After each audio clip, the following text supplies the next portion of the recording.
大将殿、準備完了しました。相手が包囲圏に入れば、絶対逃げられません。最大の火力で、奴らを粉々にしてやれ。急げ。はい。现在可以肯定，军统上海站站长已经叛变投敌，他要协助敌人把财宝和他的部下引入到敌人包围圈。那怎么办？泰山同志应该不会料到会出现这种情况。要不这样，我们立刻赶过去，跟他们说明真相，阻止他们。我们空口无凭，恐怕他们不会相信。那总不能就这样坐视不管吧？我们至少可以争取一下。小静说的没错，实在不行，我们可以动用武力制服他们，但绝不能让敌人得逞。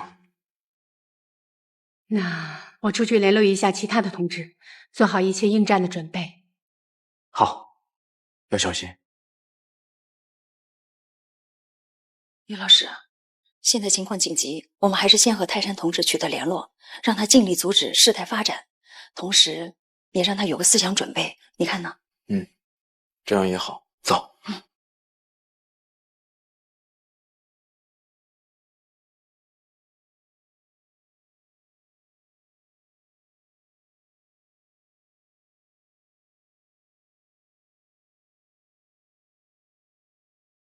早く早く急げついてこい。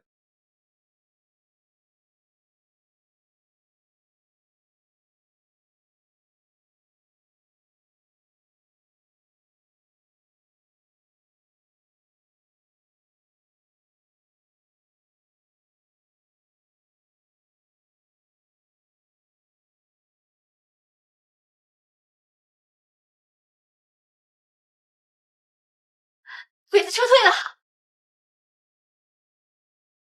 戴站长的指令刚下，鬼子就撤了。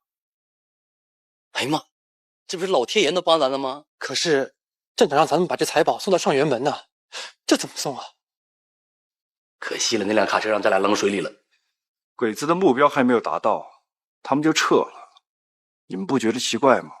这有什么好奇怪的？找了夜没找到，死心了呗。我看没这么简单。不管怎么说吧，镇长已经联系好了船只了，这时间不等人，咱们得赶紧送过去。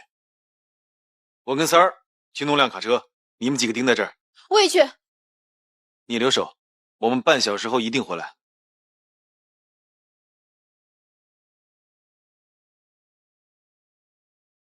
鬼子虽然撤了，但是咱们不能放松警惕。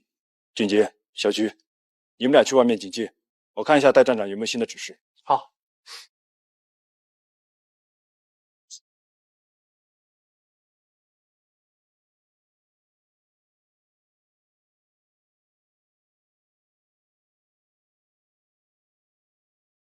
怎么样？还是联系不上。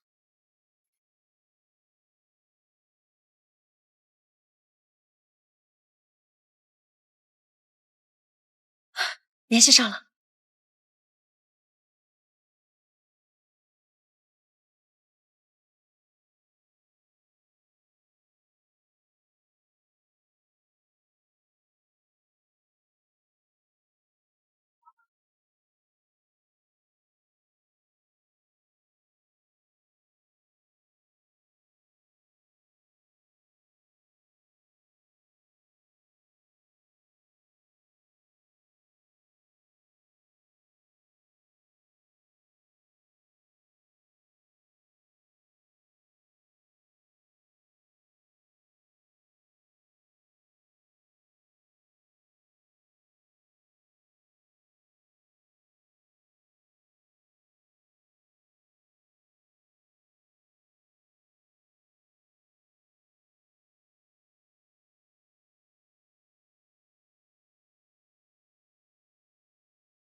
老夏他们回来了。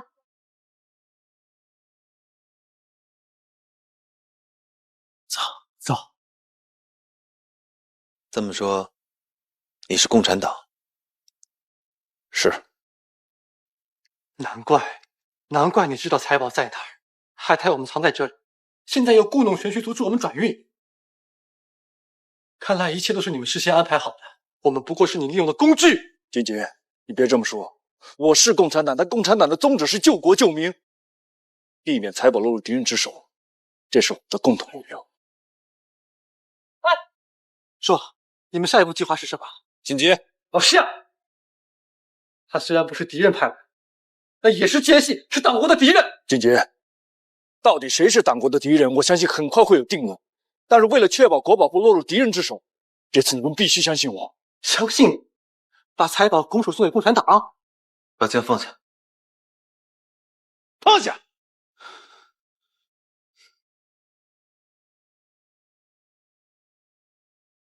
石鑫，按照你们的计划，珍宝如何处理？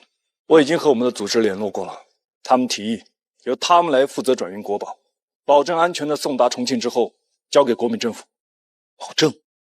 政府和军统在南京经营了这么多年，都很难突破鬼子的封锁线，你拿什么保证？安国，我们是生死兄弟，请你相信。站住！俊杰，他们不是坏人，是来抢东西的吧？兄弟，别误会，我们确实是来帮助你们的。老师，既然你们已经都准备好了，那就别怪兄弟不客气了。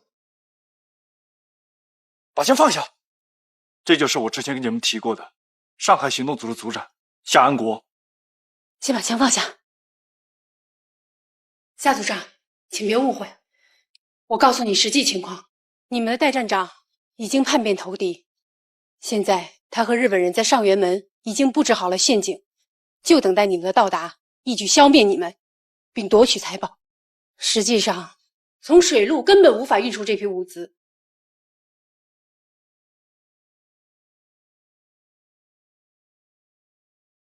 我们运不出去，你们就有办法吗？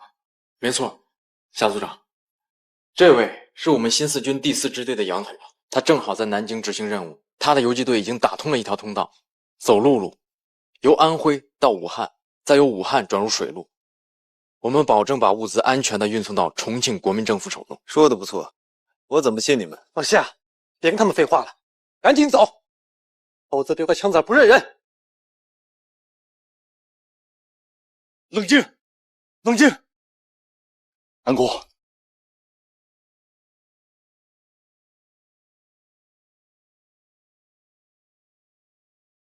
俊杰，你小局丁三留守，我空车过去看一下交接地点是否正确。你不能去，太危险了。如果2个小时之内回不来，直接联系军统，请求请示。不行，老夏，这事就这么定了。安国，不管你怎么看待我的身份，但我不能眼睁睁地看你去送死。我是这次行动的组长，我得对这次行动负责。老夏，安国，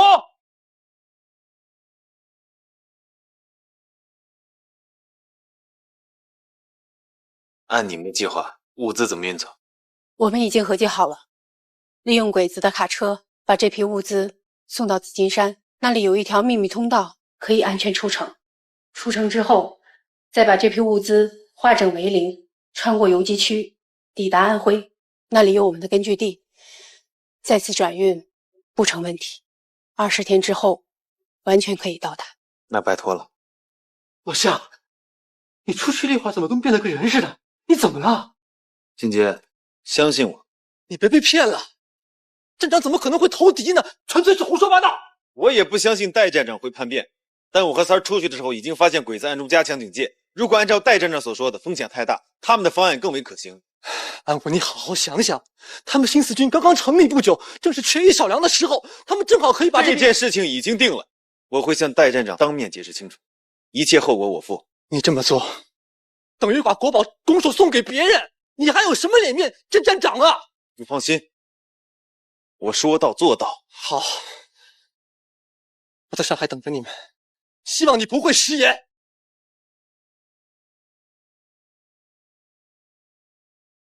抓紧升班弄死吧。叫上其他同志。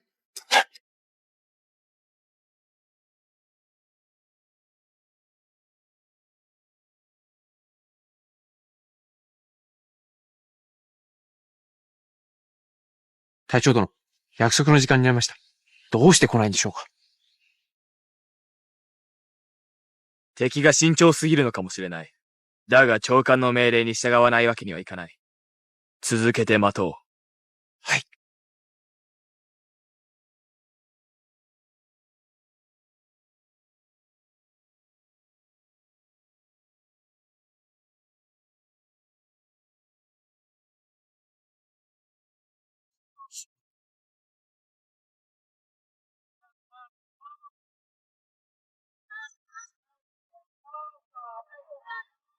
陈婷姐，你能跟我们在一起太好了，这下我就有伴儿了。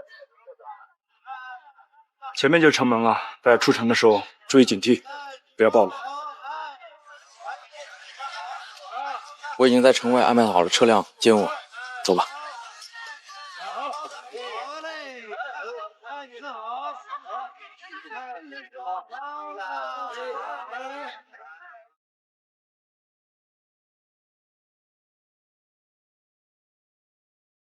隊長、こっちでも何か問題があるのでは。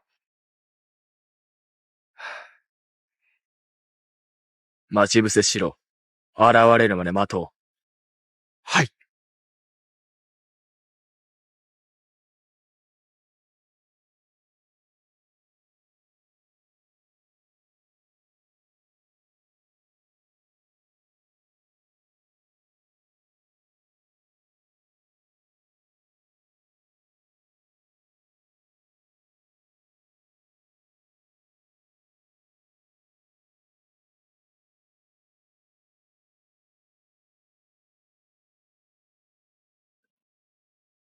喂，戴站长，你究竟是怎么跟你的部下下达的指令？就是按照您说好的时间和地点啊。那为什么到现在一直没有人影出现？戴站长，我喜欢诚信的合作伙伴。如果你当时答应我只是为了脱身之计，那么我告诉你，如果有必要，我和我的神鹰行动队会在天亮之前找到你的藏身之地。不敢，不敢。你立刻和他们取得联系，询问到底出了什么问题。半个小时后，我会再打电话给你。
我整整联系了一夜，但一直没有联系上。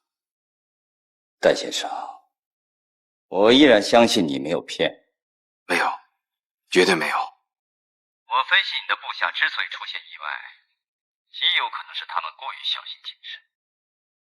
毕竟，南京还处在皇军的掌控之中，而恰好他们的电台又没电了，无法和你取得联系。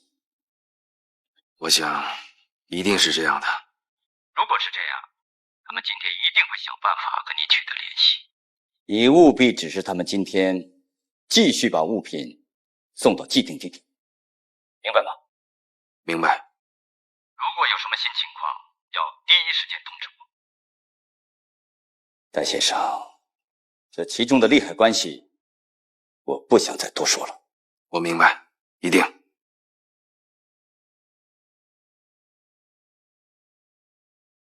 那个夏安国倒是有可能看出鬼子的破绽，恰巧电台又没电了，战打真这么巧？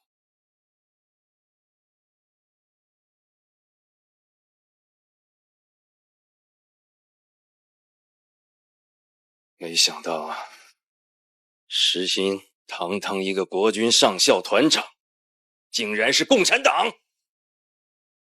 还有那个夏安国，那都是在委员长那挂上号的党国精英，竟然也被收买了。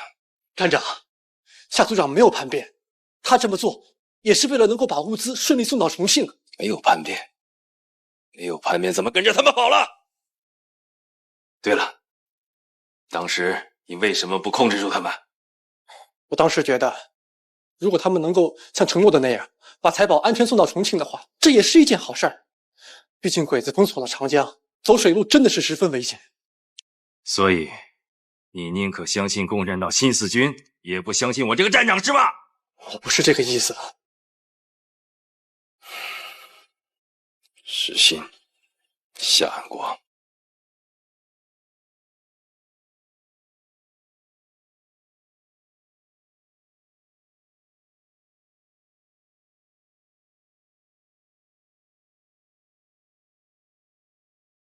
安国，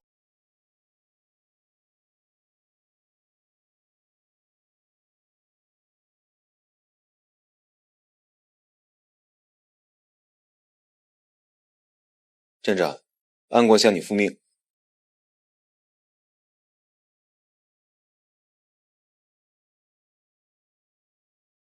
夏组长，任务完成的怎么样？报告站长，敌人所得珍宝已成功夺回。为了安全起见，交由新四军由陆路武装运至重庆。如果顺利的话，20天左右可以到达。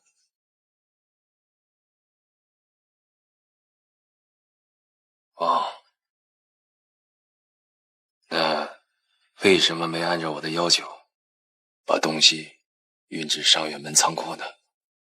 安国认为水路运输风险太大，所以，你宁可相信共产党，也不相信自己的组织是吗？一切为了珍宝不流入敌人手中，谈不到信不信任的问题。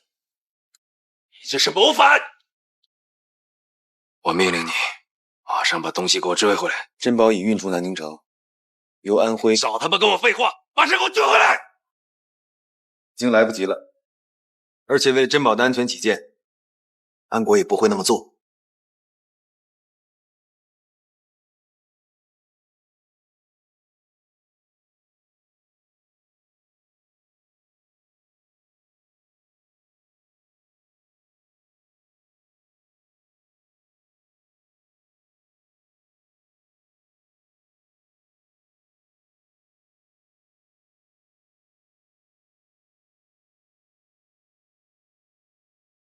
好啊，看来你是真反了。不过我很奇怪，既然你已经反了，为什么还敢回来？因为我没有背叛。还敢狡辩？我但愿也不是那么好糊弄的。哎！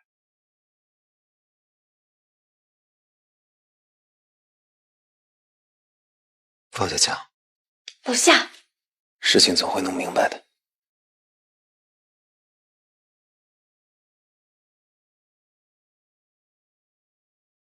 把他们先给我押起来。是。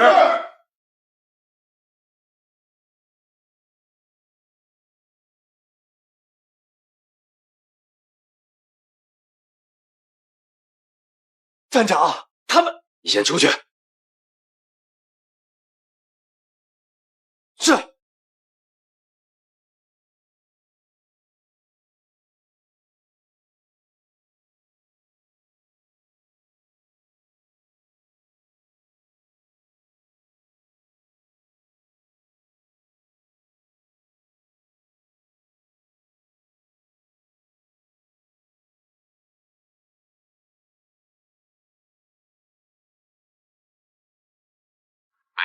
是我。啊，戴先生，有什么新情况吗？事情已经弄清楚了。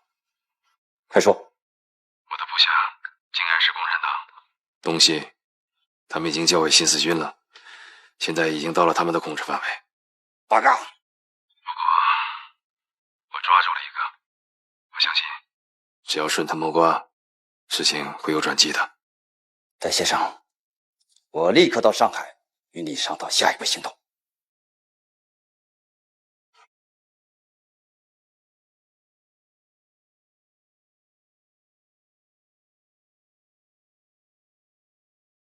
石鑫同志，你说安国他们会不会有危险？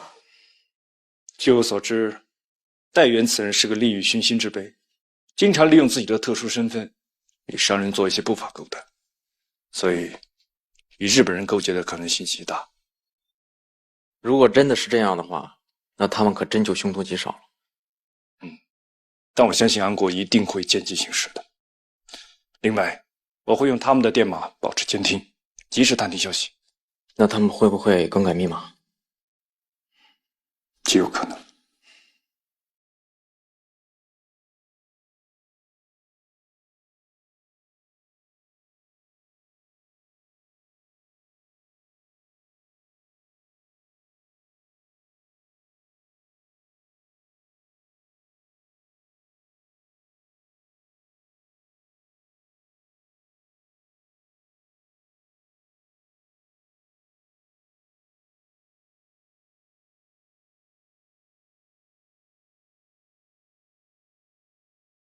戴元已经叛变了，你现在回去，这是自寻死路啊！戴远叛没叛变，现在还是未知数。但如果我不回去了，那就意味着我真的叛变了。现在都什么时候了，你难道还看不出来吗？在敌强我弱的情况下，国民党作战指挥系统紊乱，步调不一，官兵离心离德，这样下去是不会有出路的。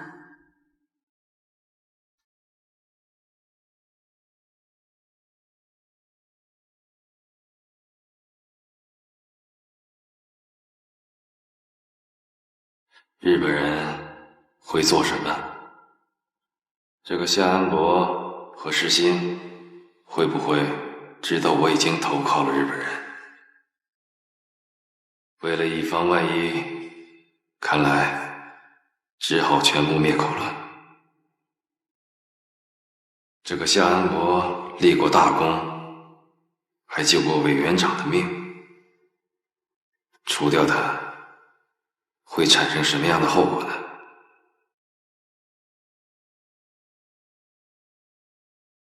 事情的经过就是这样。现在那几个叛变的人员已经被我关押，正准备处决一行逍遥。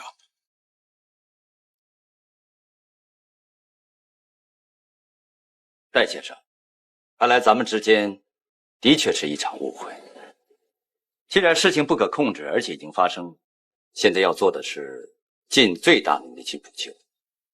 我已经想好了，对这几个叛变人员，戴先生不要私自处理，而应该将情况报告给你们的最上层，并且争取亲自押送他们去重庆接受处理。这样，你就可以将这次任务失败的罪责推卸掉，重新取得他们的信任。这对我们以后的长远合作十分有好处。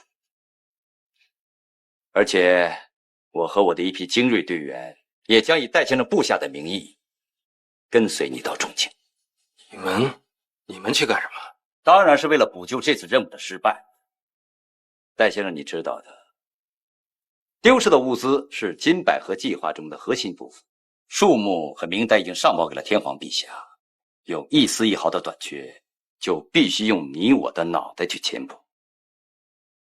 所以，哪怕是天涯海角，我们也要夺回来。重庆是你们的地盘，在那里还要仰仗戴先生鼎力相助啊。这没问题，只是这几个背叛的人员可能已经知道了我跟皇军的合作，这万一要是泄露出去，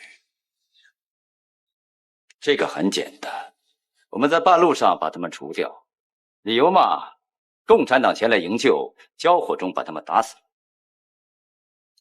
岂不是天衣无缝？这样好。前提是让你们的领导相信所有的一切都是真实发生的，只有这样，你才可以继续受到他们的重用。抓紧准备吧，把整个过程考虑的周密一些。记住，要假戏真做。明白。那好，我们明早就出发。好。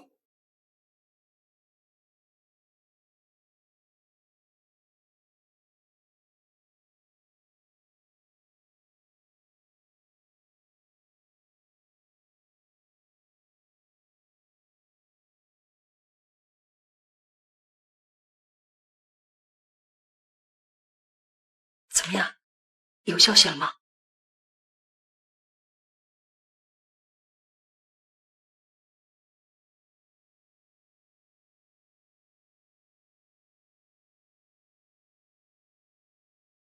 进来。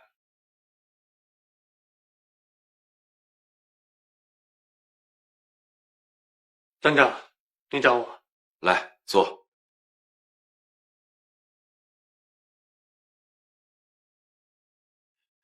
俊杰啊，真是路遥知马力，日久见忠诚。虽然这次任务失利了，但足以看出你对党国的忠心。我一定会向上级反映的。这是俊杰的本分所在，站长过奖了。如今像你这样的忠勇之士实在是太少了，所以必须要大力表扬，加官进爵。石鑫和夏安国竟然背叛党国，实在是令人痛心。站长，夏安国他不是……好，你不用替他们辩解。我已经请示局座，准备亲自押他们去重庆接受军事法庭的审判。我走之后，这儿的工作就交给你了。请站长放心，我一定努力维持。好，我准备明天一早出发。需要多少人？我立刻去安排。不用，事关重大，我已经另外安排了押解人员，你只要明天带几个人把他们押上车就行了。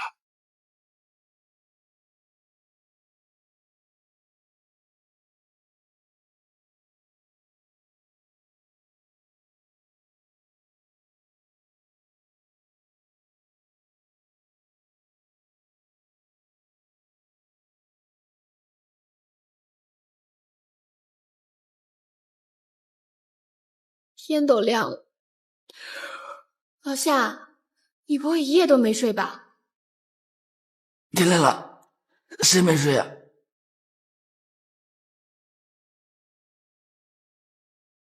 哎呀，姓戴的怎么一点动静没有？这孙子是不是憋着要害咱？他敢，咱又没犯什么法。再说了，老夏好歹是个上校团长，官不比他小。说的有道理。咱现在也不是老百姓，他也不敢把咱怎么地哈。老夏，你说吧，啥时候想出去？我有办法。真的？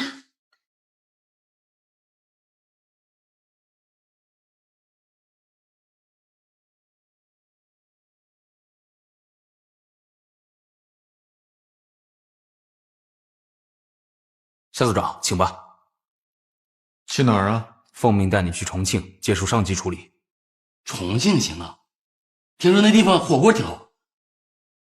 俊杰哥，你也去吗？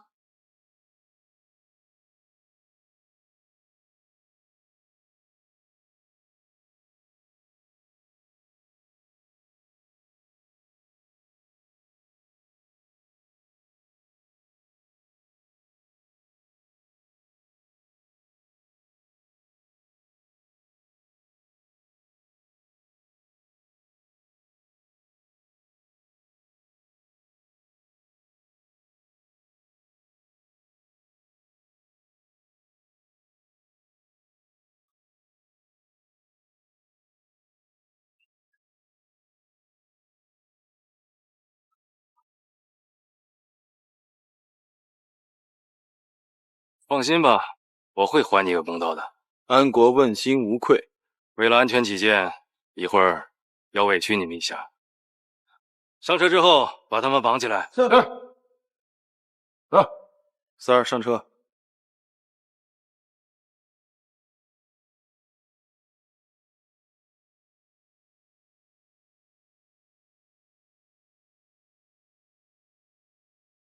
站长，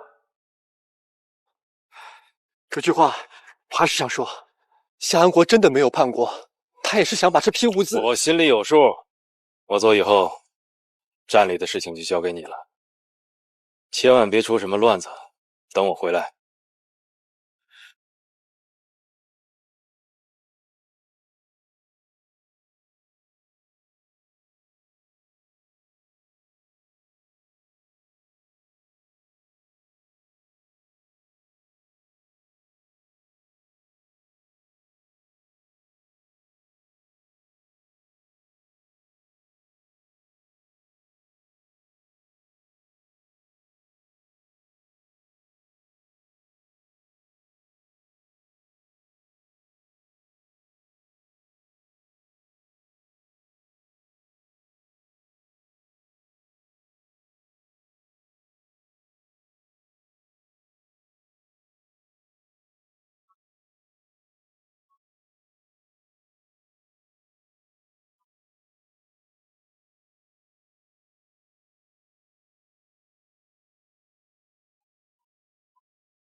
小静，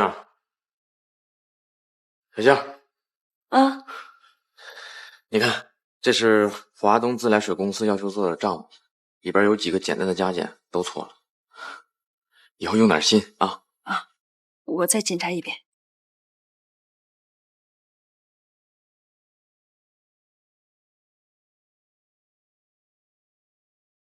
事关重大，我已经另外安排了押解人员，你只要明天带几个人把他们押上车就行了。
有回应了，安国他们被押往重庆，但是押解人员中有日军，从这一点上判断，他们应该会十分危险。会不会是日本人想把他们带走杀害？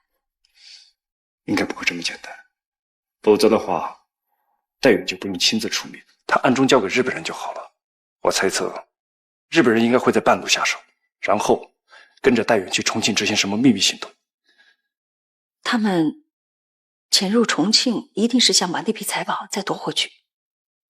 对，应该是这样。这个情报是谁给你的？是有人匿名发了电报，但知道这个频率的人并不多。我猜，应该是马俊杰。马俊杰，马俊杰不是已经和你们分道扬镳了吗？他为什么会告诉你这个？我也不太清楚，不过这个情报应该准确。于老师，现在的情形，安国他们的处境一定很危险，我们要不要采取行动去营救他们？好，走，我们到里面说。小谢，让大家休息一下，把门关好。好的。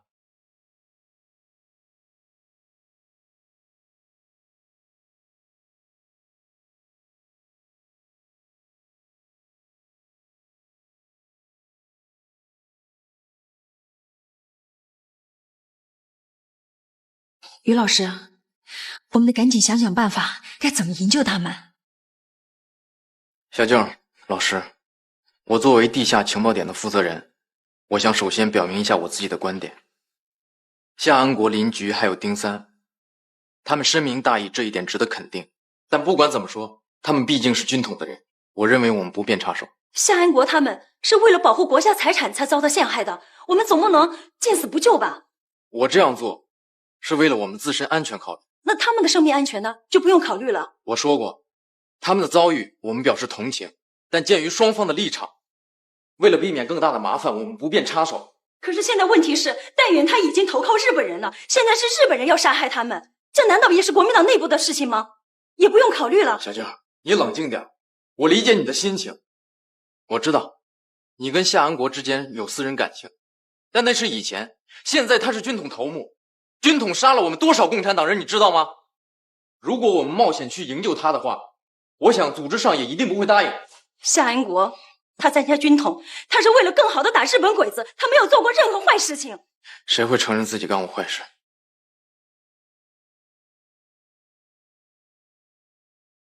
好，于老师，你的意思我听明白了。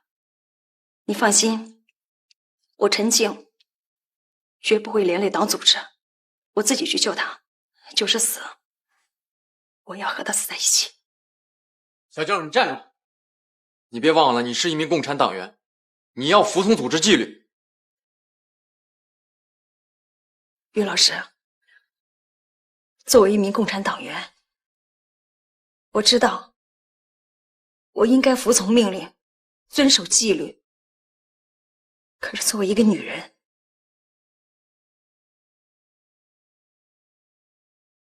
我更清楚夏安国他在我心目中的位置。我已经失去过他一次，我不想再失去第二次。老于，陈静同志虽然有些激动，但我觉得他说的对。营救夏安国已经不是干涉军统内部事务，戴远投靠了日本人，伙同神鹰行动队员加害他，现在是敌我斗争啊！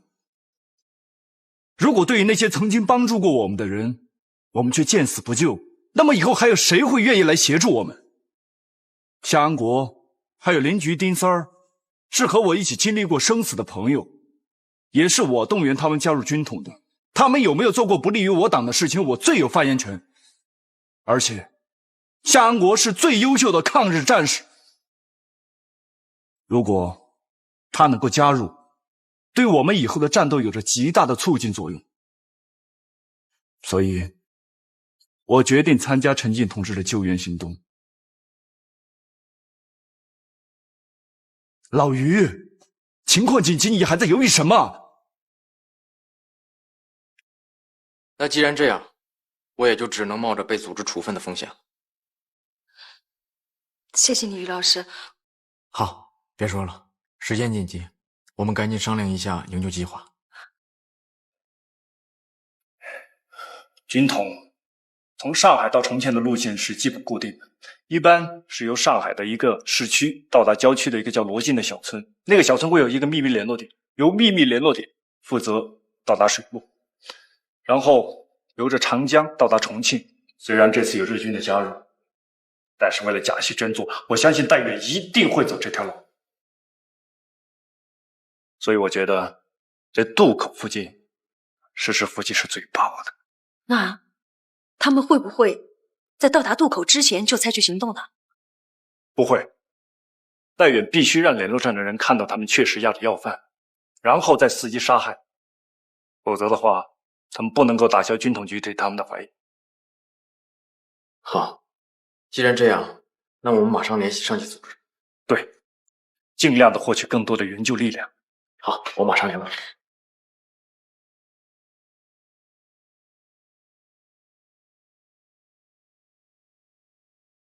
戴先生，你认为共产党新四军会按照承诺把财宝送到重庆？据我所知，新四军现在是缺衣少粮，弹药极其短缺，很有可能他们已经变卖了宝物，换取粮食和弹药了。看来戴先生对共产党很不了解，我倒很愿意和你打个赌，我赌他们一定会信守承诺，一起送到。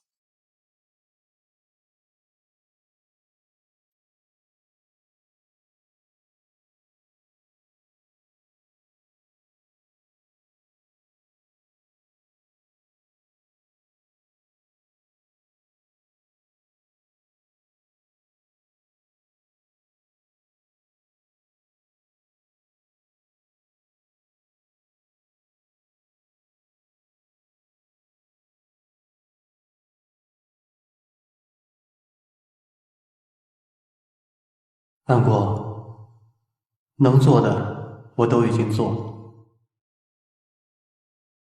老师，就看你了。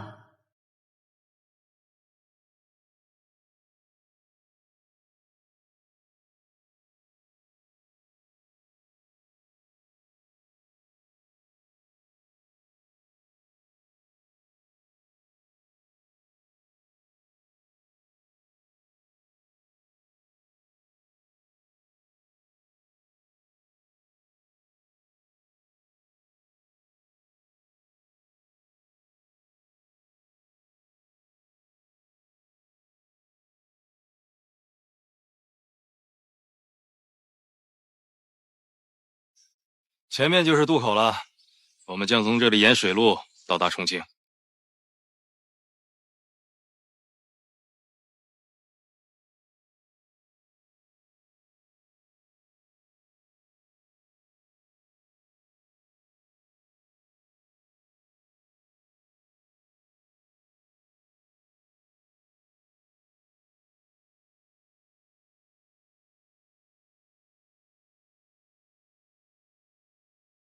是陈老大吗？几位客官是要出海还是到内地去？最近海上有鲨鱼，我们可不敢去，除非你们带枪保护。我们到内地是自己人。以前我怎么没有见过你？你是新来的吧？啊，是新来的，前2天刚从3省调过来。咱们准备出发吧。全部下车。是。让他们全部下车，快点！是。人下车！你3个，赶快下车！厅长，他们全都是日本人。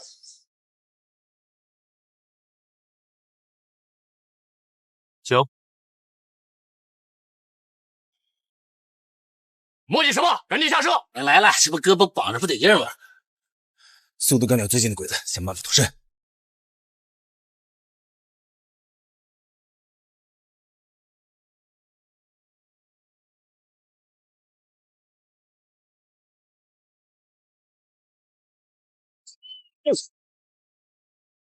行动！走！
刚才有个人跑了，你们几个和我追！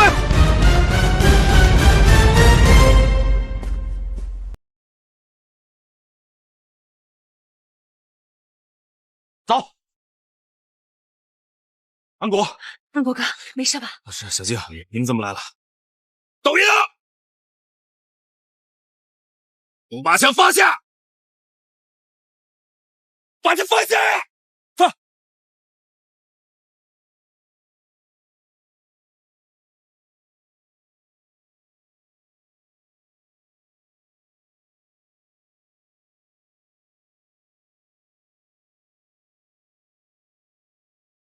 戴远，你想干什么？干什么？复命！夏安国，跟我回去复命吧。都靠过来！都靠过来！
怎么样，小军？没事吧？没事儿，看来还是枪厉害。以后我一定跟着老夏好好学打枪。忍着点啊，忍着点儿。安国哥，军统的人认识你们，为了安全起见，你们现在隐蔽在3号小院。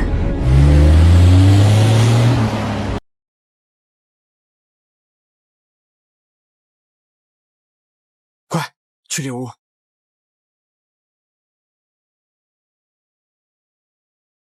这安全吗？这是上级为了应付紧急情况提前做好的房屋，你们好好休息，上级会尽快给你们安排去向。人已经安排好了。小静，咱们回去吧。好，那我先走了。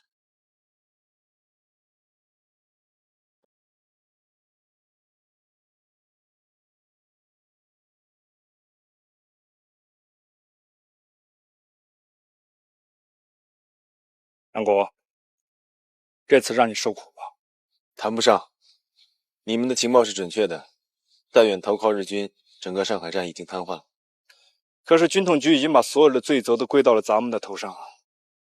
据我所知，各地的军统局与日本人都是明敌暗友，相互勾结。安国，你是聪明人，别的我就不多说了。国民党军的上层抗战路线，军统局的所作所为你都亲眼看到。这在未来的抗战洪流中起到中流砥柱作用的，一定是我们共产党人。多少仁人志士都在寻求救国救民的道路，但是最后都不约而同地选择了加入共产党。陈静是这样，我也是。安国，只要我们团结一心，我相信任何困难都难不倒我。共产党这几个字对我来说太陌生了。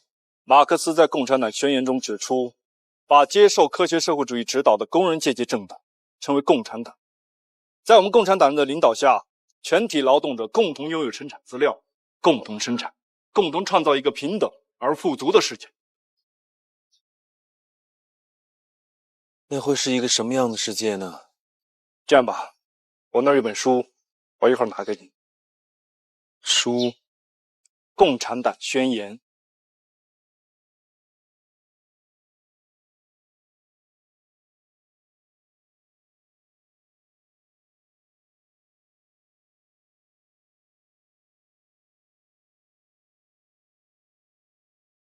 进来。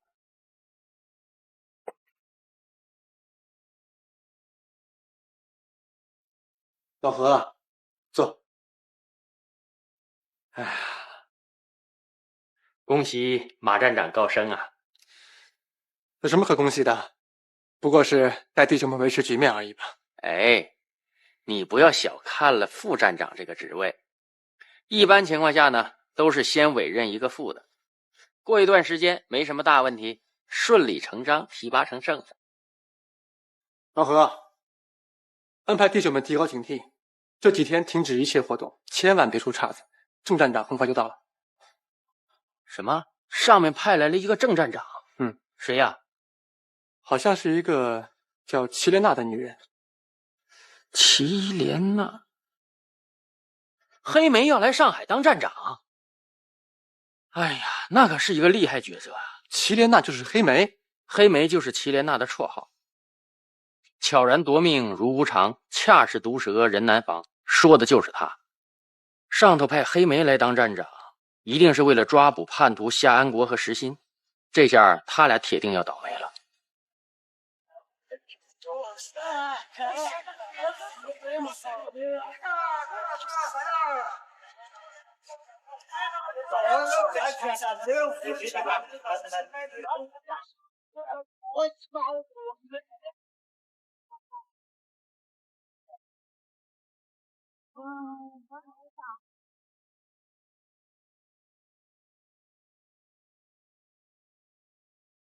再会合点东。是。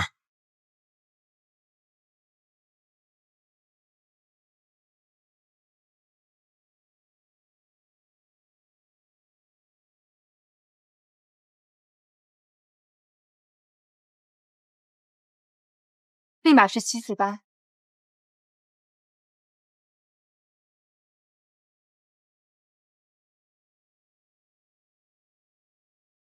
谢谢啊，帮我拿了这么久，工钱改天再付。哎，怎么着？想走？这今年大爷财运、桃花运一起来了。走，小妹妹，哥带你回家。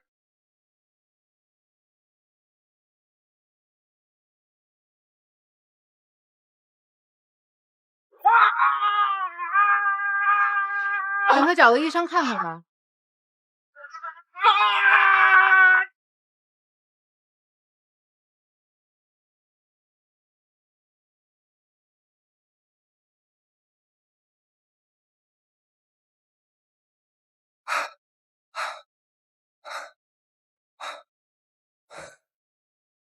司令、大川君、ついに帰ったか。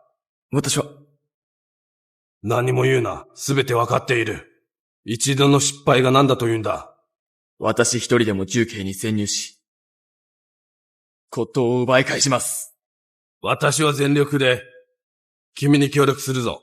しかし、今一つ、緊急任務がある。大川君にやってもらいたい。軍刀は大円の死を、韓国の裏切りのせいにした。黒一号、徳橋、上海の裏切り者を処分するだろう。我々が最も注意すべき敵の一人だ。彼女は狡猾で戦略でも非常に優秀だ。我々は少なくとも帝国の精鋭30名が奴の手にかかった。司令閣下、この黒いちご、噂は聞いています。私たちは奴を殺したいのですが、しかし神出鬼没であり、行方がつかめません。確かにそうだ。今奴は現れた。軍部は我々にこいつを捕まえる千載一遇の機会だ。殺すんだ。御意。大川君、君はコンドール隊を連れてすぐに上海行き、上海中東軍司令として全力で任務に当たるんだ。はい。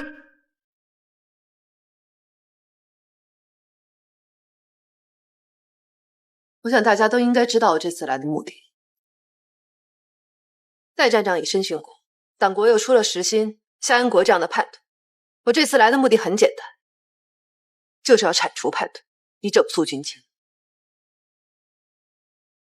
诸位都是党国的精英，也都应该知道，我这个人最讨厌说废话，关键要看行动。我也希望诸位能够密切的配合。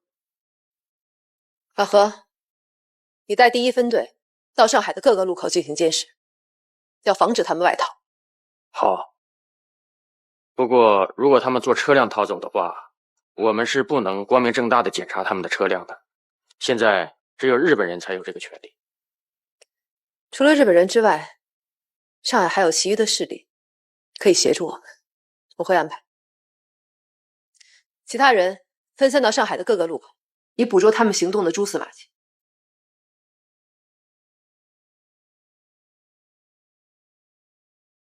吩咐你的手下的人要记住这2个人的长相，无论是谁，只要遇到这2个人，都可以就地处决。当然，动静要小一点。这里是沦陷区，不要惊动了日本人，更不能给我们上海站再增添不必要的麻烦。为了确保机密，所有的电台全部收缴，所有的密码都要进行更改。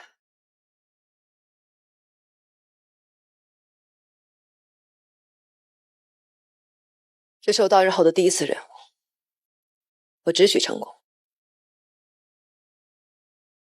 不许失败。好，老何，开始行动吧。是。其他人，明天行动。是。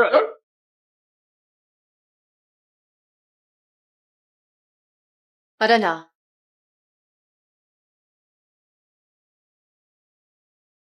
这次行动没让你参加，主要是考虑到你跟那2个人关系太密切了，万一你们狭路相逢，我怕你会不好处理。戚站长是怕我给他们通风报信吧？如果连副站长都要怀疑，那我们党国上下岂不是人人自危吗？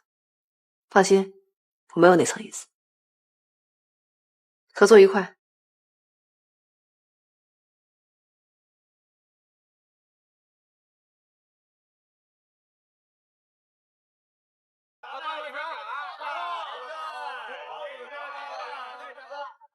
车夫，去真如寺多少钱？真如寺，4个童子。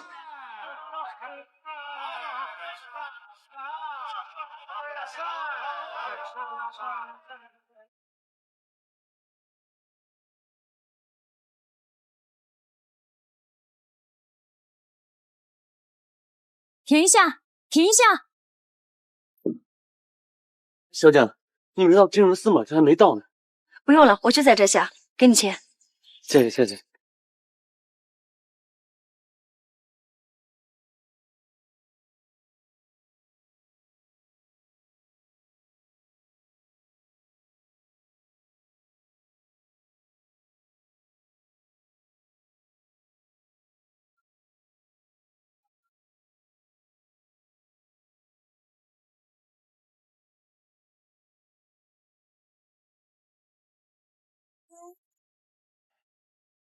我看你这屋灯一直亮，你一宿没睡啊？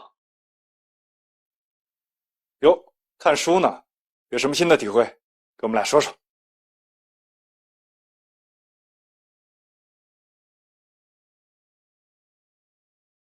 看看。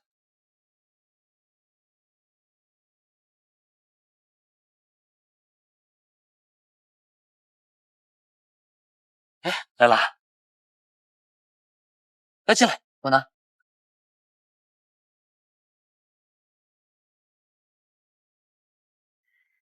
怎么样，在这儿还适应吗？适应。这是要给我们改善伙食啊！你们这么辛苦，我是特地过来给你们做好吃的。这说到辛苦啊，还是安国最辛苦。他昨夜看了一晚的书呢。对了，小菊怎么样？早躺不住了，一直吵吵要下床呢。我去看看他。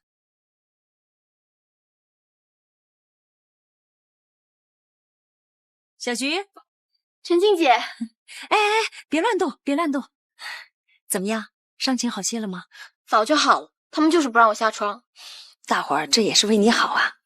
也是，现在老夏他们每天给我端茶送饭，就连丁三都不偷懒了，学着做饭洗衣服。我现在过得每天跟皇上。哎，小心小心啊！我今天过来就是给你们做好吃的，顺便给你补补身体。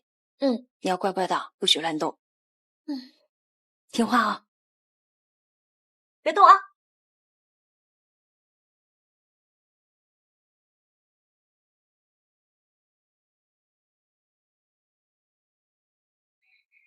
好了，我现在去给你们做好吃的。哎，这饭虽然我们做不好，但是洗菜还是没问题的。走，三儿。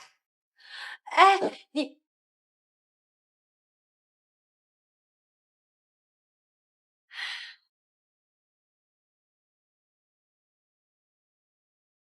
安国哥，刚才我去看小菊，已经好多了，没什么大问题，你不用担心了。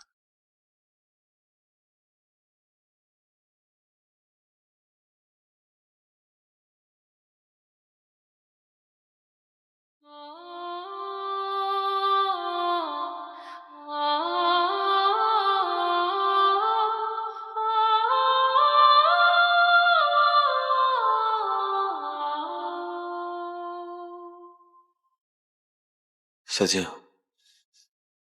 我想好了，从现在开始，我一定会珍惜我爱的人和爱我的人，绝不分开。安国哥，我现在已经很幸福了。傻丫头，以前是我不好，一直没有给你真正的幸福。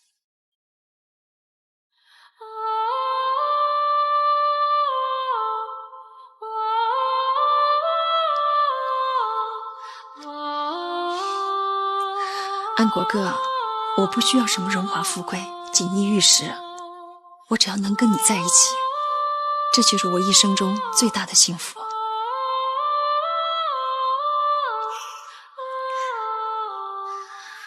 哎，小静，这本书我昨天看了一页，里边的每一句话我都读到了。我以前所有的疑惑，我所寻找的道路，我都找到了。你看过吗？